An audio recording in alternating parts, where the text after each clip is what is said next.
ఎన్నికలప్పుడే రాజకీయం, అభివృద్ధే ముఖ్యం. ప్రధాని వద్దకు వెళ్లి గ్లోబల్ సమ్మిట్కు స్వయంగా ఆహ్వానించా. 2 సంవత్సరాల్లో ఒక్క గంట కూడా సెలవు తీసుకోలే. ఎన్నికల కోడ్ ముగియగానే 40,000 ఉద్యోగాల భర్తీ ప్రక్రియ చేపడతాం. ఆదిలాబాద్ బహిరంగ సభలో ముఖ్యమంత్రి రేవంత్ రెడ్డి. మరి ఇప్పుడు 40,000 ఉద్యోగాల ప్రక్రియకి ఏం అడ్డం వచ్చింది? ఎన్నికల కోడ్ ఎప్పుడు వచ్చింది? మొన్న వచ్చింది. అంతకుముందు ఏమైంది? ఇప్పుడేమంటున్నారు? ఎలక్షన్ కోడ్ అయిపోగానే మళ్ళీ అంటున్నారు. మళ్ళీ మున్సిపల్ ఎలక్షన్స్ వస్తాయి, జిహెచ్ఎంసీ వస్తాయి.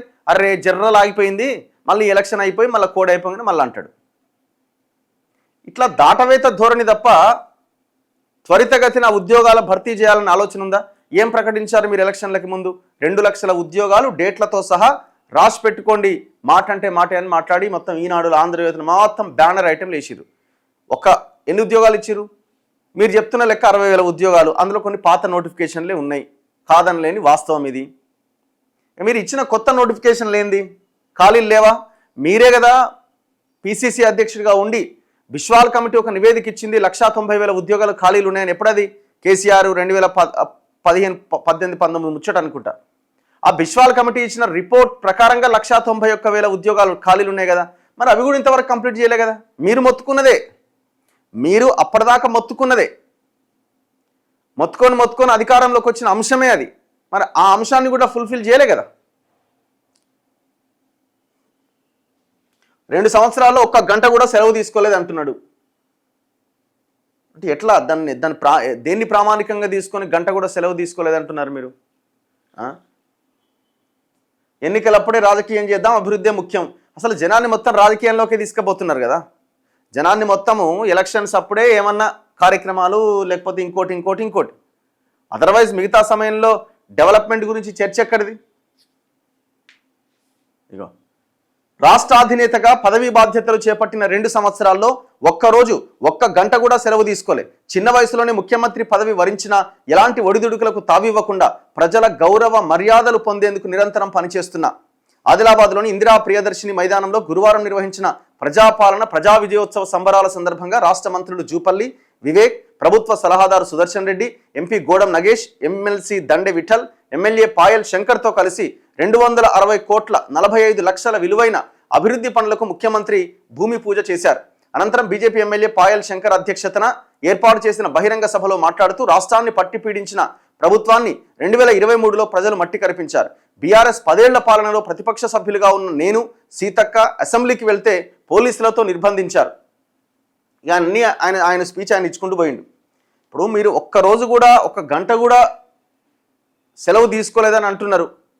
మరి దానికి ఏమైనా రిజల్ట్ ఏమైనా కనబడుతున్నదా? అది కదా కావాల్సింది. అల్టిమేట్గా మనకి ఏం కావాలి? గంట కూడా మిస్ చేయకుండా 24 గంటలు ఆయన పనిచేసిందనంటే ఎంత గొప్పగా రాష్ట్రం అభివృద్ధి దిశగా ముందుకెళ్ళాలి. అంతే కదా. దేనిలో మీరు తీసుకున్న ఒక పాలసీ డెసిషన్ చెప్పండి. ఈ విషయంలో మేము ఒక పురోగతి సాధించినాం, ఆ దిశగా ముందుకెళ్తున్నాం అని చెప్పండి. 2 ఏళ్ళు అంటే 24 నెలలు. 24 నెలల సమయంలో మనం సాధించింది ఏంటి? ఒక్కసారి ఆలోచించండి. ప్రజలకు ఇంకా మీ మీద నమ్మకం ఎందుకు కలగట్లే? అపోజిషన్లో ఉన్నప్పుడు రేవంత్ రెడ్డి మాట్లాడిన మాటలు అధికారంలోకి వచ్చిన తర్వాత ఎందుకో మాటలు చేతల రూపంలో కనబడట్లేదు, తడబడుతున్నాయని ప్రజలు అనుకుంటున్నారు. ఎందుకు? కారణం ఏంటి? మళ్ళీ కేసీఆర్తో కంపేర్ చేయకండి. కేటీఆర్తో కంపేర్ చేసుకొని నేనే గొప్ప అని అనుకుంటే ఎవడేం చేయలేడు. మీరేం చేస్తున్నారు? మీరు ఒకసారి ఆలోచించుకోండి. ఈ రాష్ట్రంలో అవినీతి ఆగిందా? ఈ రాష్ట్రంలో భూముల కబ్జాలు ఆగినాయా? పొంగులేటి శ్రీనివాసరెడ్డి కొడుకు మీద ఎఫ్ఐఆర్ అయింది మొన్న. గొడగొడ కొట్టిండా ఏదో వేసిండట పోయి మంత్రి కొడుకు మీద. ఆగినాయా? పోయిన గవర్నమెంట్ హయాంలో జరిగిన అవినీతిని మీరు ఏమైనా బయటికి తీసుకొచ్చిరా? ఆ ప్రయత్నం ఏమైనా జరిగిందా? 1% అయినా? 0.00001% కూడా ఇంతవరకు జరగలే. మరి ఎక్కడ? 24 గంటలు పనిచేస్తే మరి ఒక్క గంట సమయం కూడా దాని మీద దొరకలేదా మీకు? ఎడ్యుకేషన్ మీద మీరు ఏమైనా నిర్ణయాలు తీసుకున్నారా? విద్యాశాఖ మంత్రి ఉండ ఈ తెలంగాణ రాష్ట్రానికి? బెల్ట్ షాపులు తీసేస్తామన్నారు, పర్మిట్ రూమ్లు తీసేస్తామన్నారు, మేనిఫెస్టోలో పెట్టిరు. ఇంతవరకు దాని మీద ఏమైనా యాక్షన్ ప్లాన్ ఉందా? ఇంకా పెంచి పోషిస్తున్నారు మీరు. ఇంకా వైన్ షాపులు పెంచాలన్న ఆలోచన చేస్తున్నారు.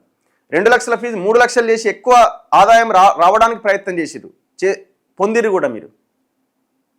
మరి ఇవన్నీ నాశనానికా లేకపోతే పైకి తీసుకురావడానికా రాష్ట్రాన్ని? మరి ప్రతి గంట మీరు దేని మీద దృష్టి పెడుతున్నారు? కేసీఆర్ కుటుంబ అవినీతి అన్నారు, మరి ఇక్కడ మీ సైడ్ ఏం జరుగుతున్నది? పదవుల్లో లేకపోయినా భూముల మీద, రియల్ ఎస్టేట్ మీద ఎందుకు పడుతున్నారు?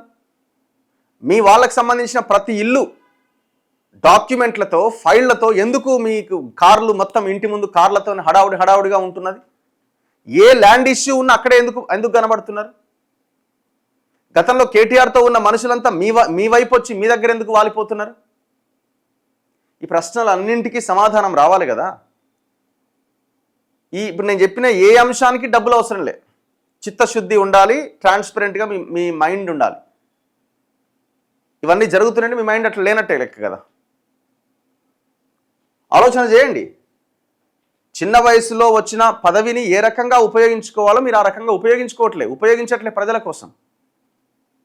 ఇప్పుడు ఇదే ట్రెండ్ కొనసాగితే, ఒకవేళ రేపు ఆల్టర్నేట్ రాకుండా పోతే ఏమో కానీ, ఇదే ట్రెండ్ కొనసాగితే రేపు పొద్దున ఒక మంచి ఆల్టర్నేట్ కనుక రాష్ట్రంలో వస్తే మీరు అసలు ఎవ్వరు ఉండరు, నామరూపాలు లేకుండా పోతారు, మీరంతా తుడిచిపెట్టుకుపోతారు.